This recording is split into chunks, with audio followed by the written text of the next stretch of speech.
The role and responsibilities of the Senedd have changed significantly since the National Assembly for Wales was created in 1999.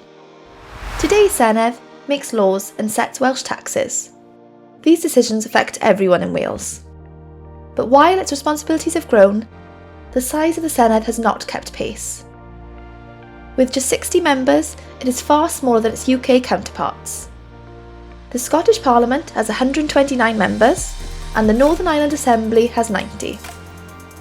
The Senedd Cymru Members and Elections Bill aims to create a Welsh Parliament that reflects modern Wales. It will strengthen democracy in Wales. The bill sets out changes to the way we elect members of the Senedd to represent the many different views of people in Wales. More members of the Senedd to scrutinise legislation, the Welsh budget and taxes, and to hold the Welsh Government to account. A return to holding Senedd elections every 4 years. Members of the Senedd are now scrutinising the bill in detail. If they decide to pass this bill, the changes will be in place for the 2026 election.